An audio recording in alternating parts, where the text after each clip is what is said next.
Ladies and gentlemen, welcome back to the first event of the Freestyle Chess Grand Slam Tour of 2025.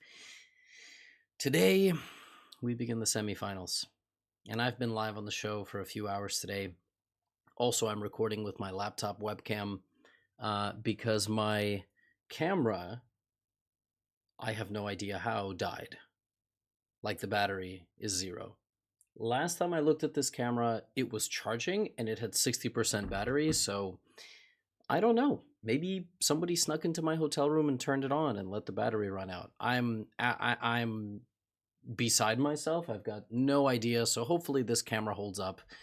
Today we've got Magnus Carlsen versus Vincent Keymer, the local German hero, and we have Fabiano Caruana versus Javahir Sindarov. It's a matchup of generations, and for 5th to 8th place, all those games are still going on.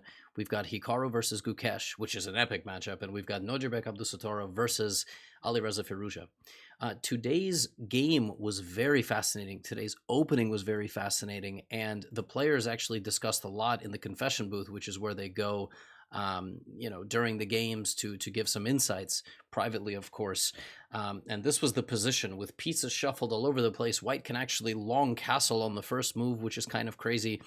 Vincent ultimately went for the move g4, which is the move that the computer liked the most. Actually, if you set up the computer, it liked f4 and g4. But g4 in particular, it liked, except for one black response. So none of the players played black's response, including Magnus. Magnus opted to develop the knight, the pawn, and then the pawn like this, setting up in this formation. But against g4, the computer really wanted the move g5. And you see there from the evaluation, other than that, it doesn't really like anything in particular. Vincent proceeds to play c4, right? He's got his knights out, he's got his pawn out, he might be considering the move d4, and here maybe black needs to choose c6 or bishop f7 to fight back for equity in the center. Magnus castles, but now the white rook is on the file here with the king, and actually white has a very, very nice position.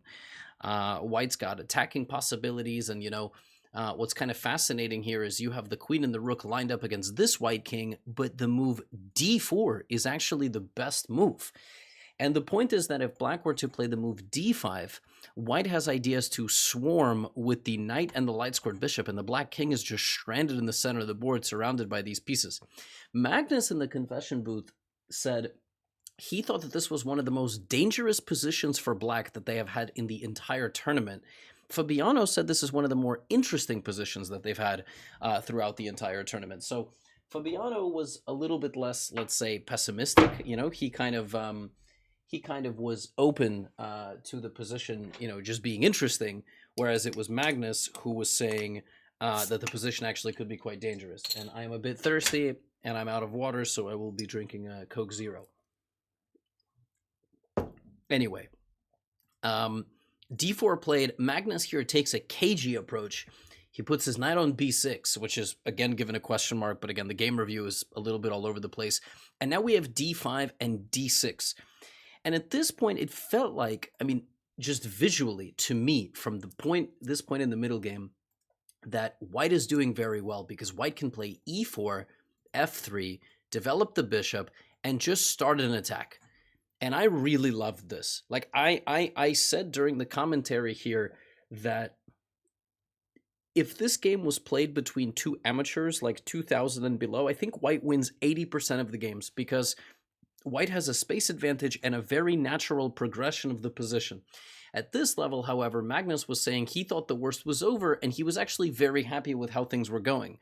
He thought here that black would simply put the bishop on a7, put the king on b8, and put the knight back. Just play a little bit of 2048, shuffling the tiles around, and create some counterplay. And he actually didn't think that his position was bad at all, which is just so fascinating, right? Like, you have to play this position almost like a bullfighter. You just kind of wave the red flag, and the bull has to come charging in. So I really liked how it looked visually. Vincent here plays e4, which is allegedly not the best move, although to me looked very natural. He could have apparently put his knight on h5, which, okay, sure. Like, to me, that doesn't look natural whatsoever. He also had moves like knight a5 and bishop a5, but he chose e4, and then he chose to trade, and now obviously, c5 is sort of begging to be played. However, you cannot play it because black is always getting in with knight d3. And also there might be sacrifices in the center of the board. There might be the fact that this queen can get in and create immediate counterplay with this knight, which is why Vincent here plays an absolutely gangster move, king c2. That's just an epic move. I don't really know what to say about that one. That one's just awesome. He's obviously just trying to walk his king to b1. He had other moves. He could have played queen e3, which the computer liked. He could have played knight a5, which the computer liked. I mean, I really like king c2. It's not the move that is blessed by the engine, but it is still a very, very nice idea. And now his plan is to bring all of these pieces, bishop, rook, and so on. Here comes Magnus, creating some counterplay along the edge of the board, bishop d2. There is no useful move for black. You will just simply take this bishop. So king b8, now there is a useful move for black, which is why Vincent plays the move bishop e3. Magnus goes knight h3 here, Vincent goes here, Magnus goes back to f4, and now Vincent goes to f2. I don't know why Magnus went for this type of system. Maybe he wanted the queen to be out a little bit more. Maybe he wanted, I'm not exactly sure. This could have been a draw offer, to be honest. Like, it could have. I'm to be honest, I'm not quite certain. If Vincent had played queen g1 here, or maybe Magnus was just playing with his emotions a little bit, but then he very quickly plays h5. So I mean, I kind of doubt that Magnus would have offered a draw. Maybe he was just throwing out a feeler, and now he creates counterplay with this move h5. So Magnus creating counterplay on the other side of the board. Vincent meanwhile playing like this, and here just launching forward. Again, White's plan here was going to be king b1 and then prepare the move c5. From the very beginning of this middle game, and this middle game felt like it started on the 6th move. Like, if you just look at this position, it already looks like just straight up a middle game. But bishop d2 and bishop e3 and all of this looks very, very nice. And now, yeah, this move c5. I mean, from the very beginning, I have said on the commentary and here, I love White's position. I love the advancement of the pawns. I love everything just kind of moving forward, flowing well together. And Magnus takes on c5, Vincent goes bishop takes, we have g6, and now we just have very simple takes, and king b1, and everything in White's position has been set. This might have not been the most critical way to play after g6, like, okay, there was maybe something very microscopic, but after queen h7, White's position is very, very strong. And he plays the very natural move knight c5, and at this point, it's 13 minutes to 20, right? It's the slightly less experienced player versus the 18-time world champion, 17.5-time world champion if you count the last title as split. And, at this point, during the broadcast, I was thinking maybe a4 would be a good move, and as you see it there, it is, but I'm not saying that I would have played this in one of my games. It's much easier to move somebody else's pieces. This is simply restricting the knight from ever entering into the game. Another move which I considered was knight to e2, just removing your opponent's best placed piece. The computer really loves knight f1, which is just a really, really legendary move. It's rerouting the knight to this side of the board, which is just epic. Vincent ultimately chooses knight e2. It's not the best move because it does allow Magnus to get that knight into the game and ultimately plant it in the center, and, it went from a7 to d4, which is just a massive improvement. But Vincent here, with 7 minutes on the clock, absolutely clutches up and plays g5, which is the best move. That is an epic move. And the point of this move is that if black captures, you sacrifice the rook, which we agreed to as commentators to all yell, and then after pawn takes, this pawn marches through along with the knight. Like, Vincent, this is an exceptional move, finding a second win later in the game with just 7 minutes remaining against the best player in the world number one. Magnus going here, Vincent ultimately taking. Now, at this point, sacrificing is not the best move because black is fast with the counterplay, but still you can try to play for rook takes and try to advance this ball. Vincent plays rook f1 with 355. The biggest question here is, will he hold it together? Will he hold it together against Magnus? Rook to b6, 8 minutes versus 4. White is still for the choice, of course. Rook f2, again the best move. This one not so complicated, defending your pawns and creating this infiltration. Magnus trying to get the g-pawn activated, maybe with g4 and knight f3. Vincent playing king a2, another excellent move. King a7, Magnus choosing, but now rook f7 is in, and it is Vincent who is winning, but to do it, he needs to go here, sacrifice his h2 pawn, and then he has to come up with an incredible idea, which is playing defense with his other rook, taking this pawn and just bulldozing this position. So Vincent here with a minute on the clock, rook f7, and this is where he unfortunately, or fortunately, depending on who you're cheering for, lets Magnus off the hook. And this is where I thought that was Vincent's chance, and he misses it because of his time trouble. Magnus is now going to consolidate and show the experience and the resilience. He jumps in with the knight. He begins closing down the position. And, you know, rook d6 was wrong, actually. Here, Magnus needed basically to just keep the balance, jump around with the knight, and not touch anything, which is easier said than done, because what ultimately happens is he feels the pressure. He actually does feel that that White's position is improving a lot. There are ideas to break apart this defense, and he blunders. Magnus here must have saw that if queen goes to c5, there is queen here, defending and creating counter chances, but queen a3 asks a very uncomfortable question to the black position, and there's no way to defend yourself. If you play queen e7, then white has rook takes f3 and rook here. If the queen moves anywhere, that tactic still exists. If the rook goes to d7, there is a fork, so the rook is trapped. The rook is just straight up trapped, which is insane. Magnus sacrificing here, and he's just losing. And the craziest thing is, Magnus here has 33 seconds on the clock, and he thinks for 32 seconds, makes a move, desperately presses the clock in order not to lose, and resigns. He has 31 seconds on the clock in the final position because he made it with 1 second on the clock. He got his 30-second bonus, looked at the position, and resigned. Vincent Keymer just played the best game of his life. Now, Vincent actually defeated Magnus Carlsen in the World Cup of chess. Then he proceeded to lose the match.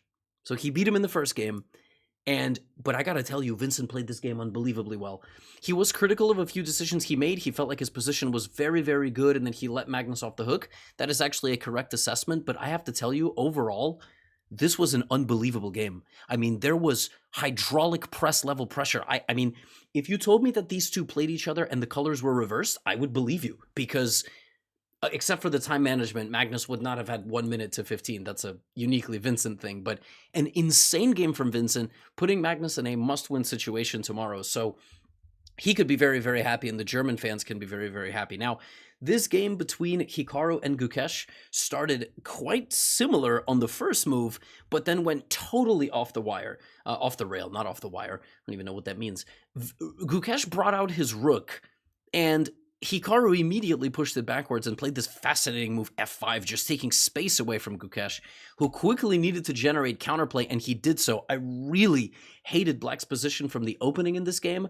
I thought that he was under significant pressure, but Gukesh, is Gukesh for a reason, and ultimately he stabilized quite nicely and actually got to a point of counterplay. So within the first 10 moves here, we also entered the middle game, just like in the game between Magnus and Vincent Keymer, but here the queens were traded and pressure was not as substantial as in the other game. Still, I really liked where this was headed. Like here, I thought white had a fantastic position because black has a target, black has a weakness, just an isolated h-pawn. I thought maybe Hikaru would quite easily bring his knight back into the game, and I was quite optimistic for white's chances here.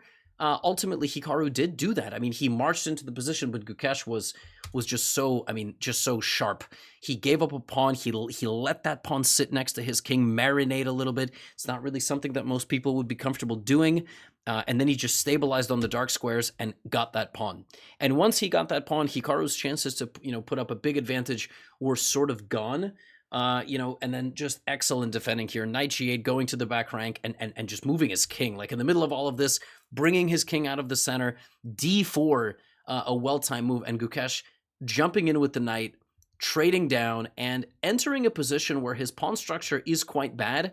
But ultimately, it doesn't matter. He is defending himself. Hikaru was trying, but Gukesh's knights were so tricky. I mean, white's position, just pawn structure, looks terrible. But all of black's pieces are active. His king is a little bit more active as well. And ultimately, white has problems of his own. We go to a rook endgame, but this is just not good enough. And we have trades. and the game ends in a draw. Of course, here you can take this pawn, but it's a drawn theoretical rook endgame, which black would draw using the Philidor position technique. And if you don't know what that is, that's okay. But it is a draw. White will not queen this pawn. It will not happen. So in this game, we had a really fascinating opening. Gukesh played just a simply unbelievably provocative way. And here, f5 was an overextension. Probably Hikaru should have castled instead and let Gukesh try to figure out how to develop. After something like bishop to f7, you could have gone b3 maybe, and then developed, and then and only then went f5. But the way that Hikaru played this in this game, there is this absurd glitch on chess.com right now where if you click the reset button, it sends you to the final position. It spoiled a few of my recaps already. I've actually had to make edits. Yeah, this was a little bit of a rush. But ultimately, this one will either be decided in tomorrow's classical game or in a rapid tiebreak. Fabiano versus Sindarov, this is one of the other semifinal matchups. Totally different system. Not only a totally different system in the opening, no g4. This one was a wrestling match. I mean, my boys here did not trade a piece for a long time, and this was the position early on. Java here giving up 2 pawns, chucking 2 pawns away, baiting in Fabiano for a fistfight of epic proportions. But Fabiano's like, no. I'm simply not going to go for it. And kind of an insane position. I mean, Java here playing super provocatively. Ultimately, these guys teleporting their kings the opposite direction. We saw in this game super chaotic position. Neither side actually castled ultimately, opting to walk their kings out of their territory. And then in this game, we saw a long castle for black, and we saw Vincent walk his king to safety later on as if he had castled queenside. So, whereas in this game, Sindarov castles queenside, and so does kingside, and so does Fabiano, or rather, right side. I mean, just a very rich position where, every side kind of choose their own adventure. b5 played by Sindarov, allowing an en passant. Of course, Fabiano accepts queen b3, and this one was so wild because Sindarov gave away his bishop. Otherwise, his queen was simply trapped. He gave it away like this. And then here he started creating very combative counterplay and went knight d6 and then didn't take with the queen but took with the pawn. And then took with the other pawn. So Sindarov volunteers himself for one of the goofiest pawn structure transformations I think chess has ever seen. I don't think there's ever been a position where black has no H and A pawn, double D pawns, and double G pawns. But so many of his pawns are on dark squares, counteracting the white bishop. I actually thought here in the long run it would be white creating chances with moves like d4 and maybe e3 and e4. But no, Sindarov was so excellent at the dynamics of the position. I mean, his pawn structures made sense. The knight was able to contribute to the dynamics. And when I say dynamics, I just mean, when there's imbalance in a position, where there's non-standard play. This is obviously non-standard, so the dynamics, like the knight is able to jump around, it's able to kind of infiltrate along the light squares, combine well with the pawn play, and these guys traded blows. It was very complicated. Fabiano volunteered himself for an opening of the position. He volunteered to have 2 pawn weaknesses like this and put his rook on h4. Actually, it was Java here who was better. Rook c6, and ultimately queen e8, and he was better in the endgame. The computer much prefers that the black pieces and the way they are positioned, that actually thinks that it is Fabiano who is playing with the fire. And let me tell you something right now. Sindarov is not here by accident. He is not here because of any mistake or because of any luck. He fought against Hikaru. He did not have great positions. And ultimately, this one gets down to a situation where it's 5 minutes for black and 1:30 on the clock. For Fabiano Caruana, the more experienced player, the man who has played in world championship matches, it felt like this one might be petering out into a draw, and then Fabiano blundered. With 30 seconds on the clock, he plays this move with just 8 seconds remaining. He could have lost on time. Check here. And now, if black plays rook a1 and rook f1, apparently the white king is simply getting checkmated, which is crazy. I don't know what Fabiano had planned here. I imagine he was going to run away with the bishop and then try to just basically make a run for it with his king, but he is losing. He's losing, which is just nuts. But Sindarov spends just 45 of his 3 minutes and 45 seconds of his 3 minutes and 50, and he goes here. And this kills the game, but not in the way that black would have liked, because now the players simply trade all their pieces, and the game ends in a draw. They agree to a draw here because it's, I mean, it's, you know, rook and 2 versus rook and 2 ultimately. And, you know, it's kind of nuts, but Sindarov was winning. And I really wonder what, you know, what was seen or not seen here, right? Because you can lose this pawn, but then there's rook f1. And, you know, he probably thought some king h3, rook h1, bishop h2, but actually black is winning. Black has enough time here to get to the bishop, which is just crazy. And, you know, maybe if rook f1, he would have gone, to be honest, I don't actually know. I don't know where you would have gone. Like, let's say bishop d6, you know, this is not like a checkmate, but you have a really, really nasty attack here. Rook g2. If king f3, you have rook f1. If king goes to e4, you have rook g4. And maybe Java here just saw this far and was like, I have nothing. But he does. He has a fork. Like, somehow black is always winning. But Java here ultimately settling for rook a5 because he probably just saw that the game is ending. But he actually was winning there, which was kind of crazy. This one ends in a draw, and of course this is the other battle for 5th through 8th. This was Nodirbek Abdusattorov, and he also played a move nobody else played, f4, versus Alireza Firouzja. In this game early on, Nodirbek castled, and Firouzja just went super provocative. He was slightly worse. Ultimately, you know, he castled this way, and this was just not the move. This was the only game which featured opposite side castling, and opposite side castling was not possible in this game for a reason, because Nodirbek got an absolutely monstrous attack. I mean, this is absolutely playing with fire. Not to mention here, the move knight d6 just simply wins a pawn. It wins a pawn because it attacks the queen, and you can take on b7 no matter what, because if the queen takes, the queen guards the knight, and the rook can take the knight. So knight d6, knight takes b7 is simply winning a pawn. Nodirbek is winning here, like, just almost out of the opening virtually, which was, you know, kind of a byproduct of maybe Alireza playing a little bit fast. But here, Nodirbek spent almost 20 minutes playing h4. So he obviously didn't like something deep in some of those variations. Maybe he thought there was too much counterplay. And then he plays h5, and he's still much better. He is much, much better in this position. He ultimately goes for knight a5. But look at Firouzja. Firouzja is playing really fast. And I think this kind of goes to show he wanted to put clock pressure on his opponent. Nodirbek played very well, but now he has 17 minutes to ultimately convert this game. He can trade, and he is better, but it is not easy, and going backwards was not the solution. He needed to go to d7, already kind of winning a mysterious endgame like this with 15 minutes on the clock. Not so simple, but I think it's much better for white because he has a bishop versus a knight, and he has a pawn majority. The 4-on-3 pawn majority is really the difference maker here for white. It's going to lead to some really, really nice play. But he ultimately goes here, and Alireza is able to consolidate. Nodirbek got himself into a position where it looked like he was pressuring. It looked like he had a nice position.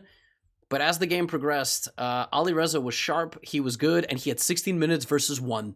And let me tell you something right now that does not feel very good to play against. And this game ended in a draw. Here, for sure, was the biggest disadvantage for black. I mean, from this point forward, white was nearly just winning with the move knight d6. I don't know what Nodirbek didn't like here, like queen d7. Maybe he thought he could take or not, but knight takes b7 is just winning a pawn. And I don't know what he didn't like. Like, you got to look at this position and go, what did Nodirbek not like here? Maybe it's this move a5. I'm not sure. Maybe, you know, and then if knight takes a5, you know, black has queen b5, which attacks the rook. And maybe if takes, he didn't see an easy move here, but there is a move here. First of all, rook e4 stops this, because if you go here, you have knight c5, and now this works because of the move queen g1, which is kind of hard to see. I mean, that's from a distance, and then there's c4 ideas. Rook b8 obviously still looks like it creates a threat, but knight a4 defends everything. Nodirbek would have had to foresee like 8 moves into the future for both players, like 16 moves total, and if you just don't see that path, you just see you're getting attacked, he kind of chose the safe way. So it is a draw on every matchup. Every game can be decided tomorrow with a win for any of the players. Magnus has to beat Vincent, though. And that is the craziest development, is that Magnus Carlsen is down in the match, and Vincent Keymer playing the game of his life. Freestyle Chess Grand Slam Tour continues tomorrow. All right? For now, get out of here.